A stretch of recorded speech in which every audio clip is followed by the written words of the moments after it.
Ivana Alawi, bakit masaya sa showbiz? Kapamilya actress, patuloy pa rin siyang mapapanood sa Batang Quiapo.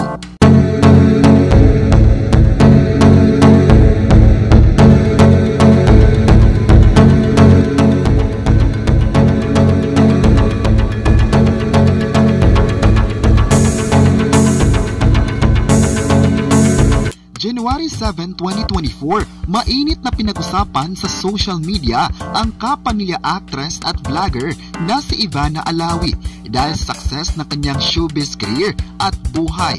Ayon sa balita, may bagong love life nga ang influencer na bida sa mga kapamilya serye. Sa panayam ng TV Patrol kay Ivana, inamin niyang masaya ang kanyang puso ngayon. Ayon pa niya, masaya siya at sobrang nagpapasalamat nito. Ayaw raw niyang sabihin dahil kakasimula pa lang daw, pero inamin niyang masaya siya sa mga bagay.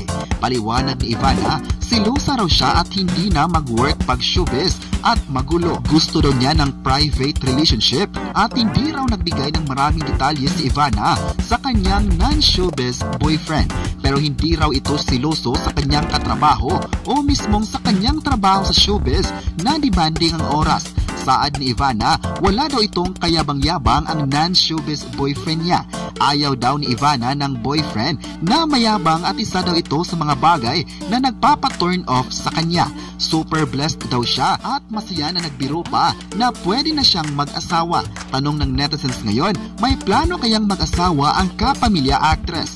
Ayon pa ni Ivana, baka 30 years old na siya pwedeng mag-asawa at may 3 years pa siyang hihintayin. Noong December 2023, sinabi ni Ivana sa isang hiwalay na panayam na may kinatagpo siya pero hindi siya nagbigay ng anumang detalye ukol dito. Noong taong 2020, inamin ni Ivana na naranasan niyang gastusan ng mga dating boyfriend at naloko ng ilang bises ng dating karelasyon. Marami talaga ang nagmamahal sa nag-iisang Ivana Alawi.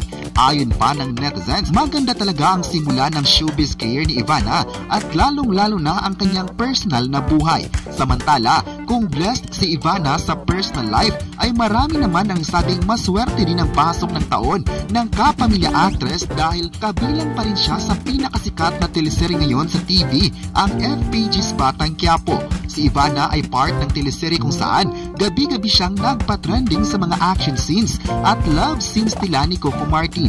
Marami talaga ang nagsabing maganda na naging part si Ivana sa Batang Quiapo dahil nakita naman nila kung gaano kagaling si Ivana sa teleserye. Mas nakikita nila ang dedikasyon ng kapamilya actress. Maalalang napanood si Ivana sa ilang kapamilya teleserye, kabilang na ang Sino ang May Sala, A Family Affair at marami pang iba. Nakagawa din siya ng movies na talaga namang minahal ng mga viewers. May nagsabi pang masaya dahil patuloy pa rin si Ivana na mapapanood sa sikat na programa. Sa bagong episode niya ay nakitang wala na ang karakter ni Lovie Poe o mas kilala bilang Mukang. Marami ang nagsabi ngayon na si Ivana Alawi na ang makakatuluyan ni Tanggol hanggang sa huling episode nito.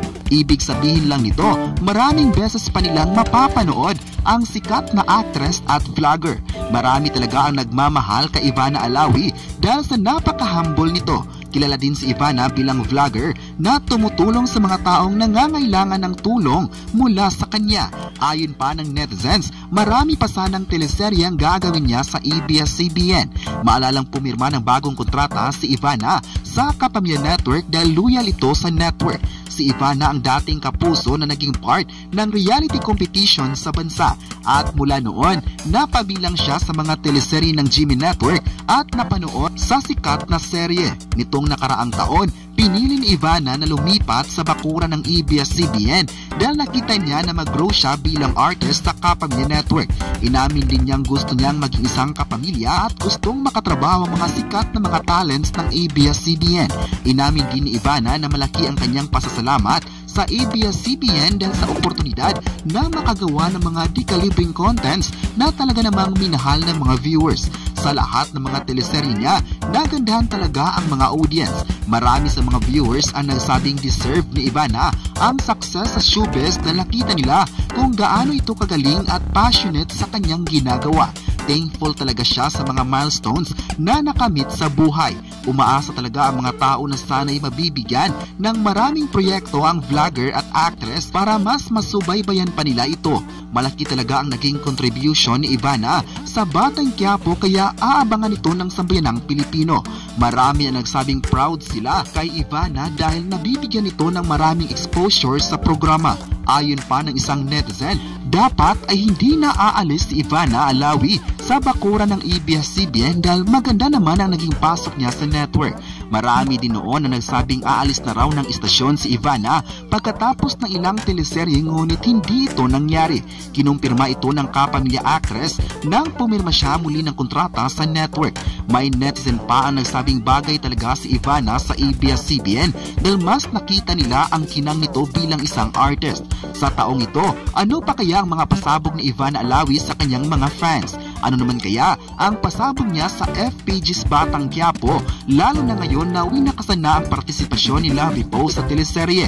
Ayon pa ng netizens, siguro maraming magaganap pa sa teleserye. May mga fans kasi sa ngayon ang nagtatanong kung itutuloy pa ba ang eksenang nakita ni Albert, sina Mokang at Coco Martin na naghahalikan sa simbahan ng Quiapo.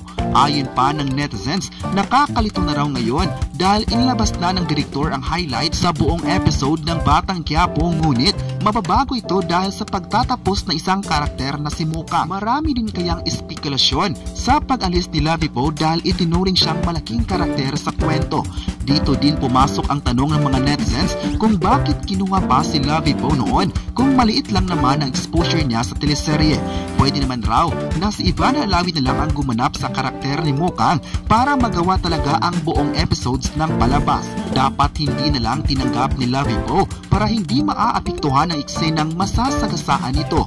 Maganda naman na naging partisipasyon ni Lovie Poe ngunit nakita nila na malaking pagbabago ito sa mga eksenang nakuna na at lalong-lalo na ang teaser nito. Sana raw sa proyekto dapat maging open sa mga bagay na ikakasira sa buong production ng serye.